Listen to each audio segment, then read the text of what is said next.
I know you've been digging into the numbers. What are the highlights as you see? I think it's all about the iPhone X. At first, we thought the numbers were not very good, and there was a weak forecast for the current quarter. But when you look at that average selling price of almost $800, that implies that when shoppers are buying an iPhone, they're buying the top one, and that's really Apple's goal for this quarter. That's something that Tim Cook did emphasize in our conversation, that the iPhone X has been the most popular iPhone every week since it launched. And, when I asked about the questions, well, it's slightly below estimates. People have been concerned how well it will sell given the price tag. He pointed out that, the iPhone is still the top 5 selling smartphones in China, same in the US. In Japan, the top 6 out of 7. So he said he feels great about it. But still, the reality is that the upgrade cycle is getting longer and longer. What does that mean, Alistair, for Apple long term? Well, if you look at the total iPhone sales, they weren't that great, and so the implication there is that overall demand for smartphones in general and for iPhones is not that great. So if you think about it, selling a more expensive phone, unit sales don't grow quite as much, but actual total revenue will grow. That's a great strategy, and for the moment it looks like it's working. You also have to bear in mind that the iPhone X has a lot of Apple's latest software features in it, like augmented reality. That's where they want to go, so the more people that have the iPhone X, the better for that strategy. Also, of course, the HomePod coming out in a few days. The release was delayed. A lot of talk about whether they've missed the market, a claim which Tim Cook would dispute. What is the outlook, Alistair, for the HomePod?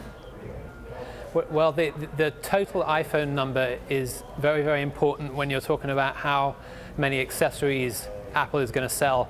So the more iPhones, doesn't even matter whether it's an iPhone X, the more iPhones that people have, the more likely they're going to buy a HomePod rather than an Amazon Echo or any other smart speaker. So there's an uphill battle there, but also you have to remember that most Apple customers are very, very loyal, so that maybe could give the HomePod a chance next holiday. It wasn't great that they missed this holiday for sure.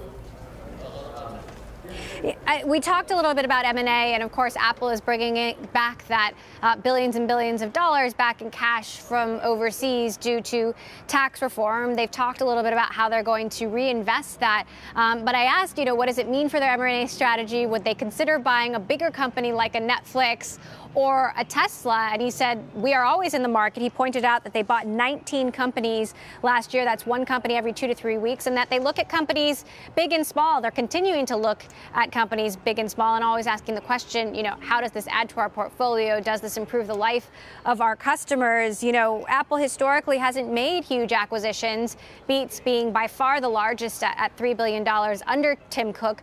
Do you read anything into Tim Cook's remarks there, Ali, that maybe the strategy is changing? Yeah, I think it's an important comment. They're bringing all this cash back to the US, so that's going to make it easier to put that to work in M&A.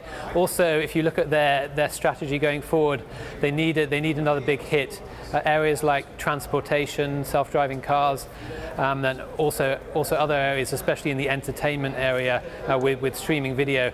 They have a lot of work to do in those areas, so a big acquisition would help them in those areas.